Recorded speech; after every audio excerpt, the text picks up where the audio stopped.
Boa noite, turma da leitura compartilhada, sejam todos bem-vindos. Vamos dar continuidade hoje à leitura do livro La Fontaine, o comportamento humano.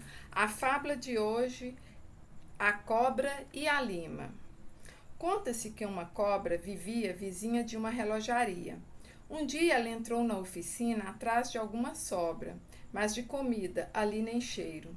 Não encontrando para satisfazer a sua fome e com apetite redobrado ao ver uma lima, se põe a roê-la. A lima então lhe diz: Que pretendes fazer, pobre infeliz? Não vês que sou feita de aço e que antes de me prejudicar você está prejudicando a si mesma? Não percebes que não terás dentes para usar e eu continuarei intacta, pois não conseguirás tirar de meu corpo o menor pedaço? A mim, nada causa contratempo. Os únicos dentes que podem me afetar são os dentes do tempo. Esta história se endereça a vós que só sabeis criticar, nada mais. A tudo e a todos mordeis, imprimindo a marca ultrajante de vossos dentes, mesmo sobre as obras-primas. Será que podeis roer essas limas? Não, não se esqueçam. Elas são de aço, bronze e diamante. A traça não rói. Os bens espirituais que adquirimos são de posse definitiva, portanto, ninguém dá ou tira o valor dos outros. É imprescindível não esquecermos de que quem fez por merecer recolhe a felicidade de ver multiplicado tudo aquilo que conquistou. Aquele que realmente alcançou ou obteve a posse dos dons da criatividade, da expressão, da lucidez, da compaixão, da liberdade, da naturalidade, da alegria, do desapego e de outros tantos valores universais, é como o homem que juntou, aspas, tesouros no céu, onde nem a traça nem a ferrugem os consomem, e onde os ladrões não minam nem roubam. Assim como a cobra desta fábula, muitas pessoas acreditam que podem desabonar, roer a vida de outrem, caluniando-os ou difamando-os com afirmações falsas e desonrosas a seu respeito. Certas criaturas, como um réptil, aspas, nada encontrando para satisfazer a sua fome e com apetite redobrado ao ver uma lima, se põem a roê-la. Esquecem-se de que existem homens, aço, bronze e diamante. Quem adquiriu os bens imortais não os perde, mas as cobras sociais que tentam corromper a vida alheia não conseguem escutar as advertências da consistência da lima. Aspas, não vês que não terás dentes para usar e eu continuarei intacta, pois não conseguirás tirar de meu corpo o menor pedaço? Infelizmente, muitos pais supervalorizam seus filhos desde pequenos, dizendo que tudo podem, inclusive roer lima. E quando estes crescem, sentem-se superiores. Esse sentimento envolve cada ato e atitude deles que, de modo inconsciente, consideram-se elevados ao mais alto grau. Em vista disso, disparam recriminações, espalhando-as largamente sobre tudo e sobre todos. Criticam porque almejam que os outros os aceitem e, sem querer, acabam por permitir que todo mundo interfira em sua vida. Julgam, criticam e censuram, potencializando o sofrimento autoimposto por se sentirem absolutos e incomparáveis. No fundo, todo superior se sente inferior e, consequentemente, recrimina os outros para chamar atenção para si mesmo. Diante da crítica mordaz, precisamos deixar a chuva do silêncio apagar o incêndio da maledicência, provocado pela incompreensão e intolerância de muitas criaturas desavisadas. O complexo de superioridade gera uma sensação íntima de extremos opostos, de competência e de insuficiência, de extrema habilidade e de total incapacidade. Assim, tais indivíduos apresentam oscilações sistemáticas de comportamento para enfrentar a vida e seus problemas. Sentem-se incongruentes para se relacionar e profundamente inadequados diante de todos, pois quanto mais se elevam, mais se sentem diminuídos. Algo indefinido para eles ocupa seu espaço interno. Ultimamente, tornou-se comum o uso da expressão complexo de superioridade para indicar um sentimento de vaidade excessiva que não deve ser confundido com um sentimento de origem traumática ou anormal.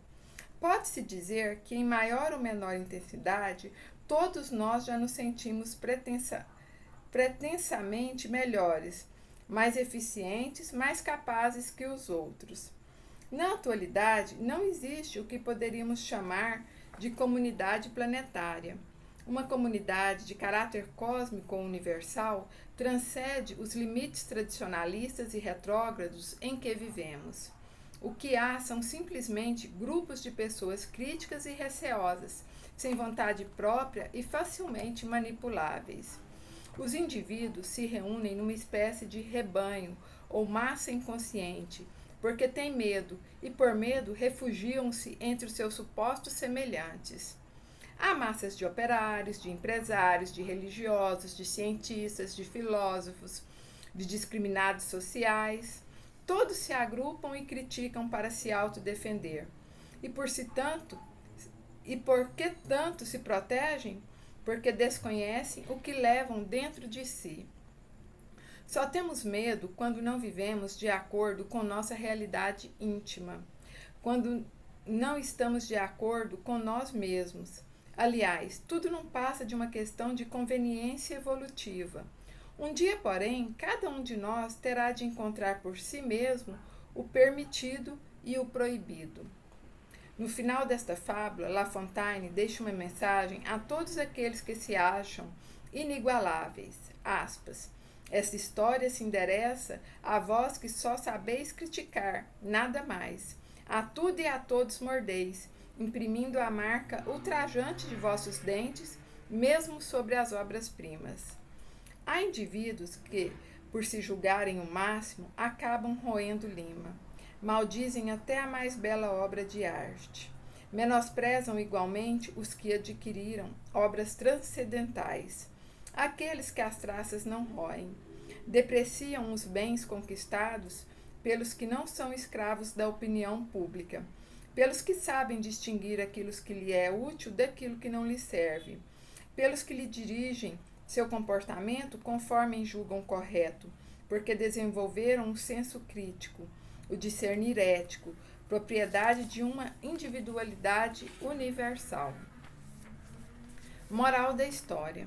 A crítica perniciosa é subproduto de criaturas que nada realizam de importante, não enfrentam desafios nem se arriscam a transformações ou mudanças. Os críticos mordazes ficam imobilizados, observando sistematicamente o que as pessoas dizem, fazem e pensam, para depois maldizerem as realizações alheias, usando suas elucubrações doentias e apartadas de uma mente objetiva e racional. São fortemente presos a normas sociais e a inúmeras convenções, submetem-se ao senso comum e não ao próprio senso crítico. A crítica séria só admite o que é suscetível de prova. Quem é provido de senso crítico tem consciência lúcida e rompe com as posições subjetivas, preconceituosas, pessoais e mal fundamentadas, retiradas das crenças populares.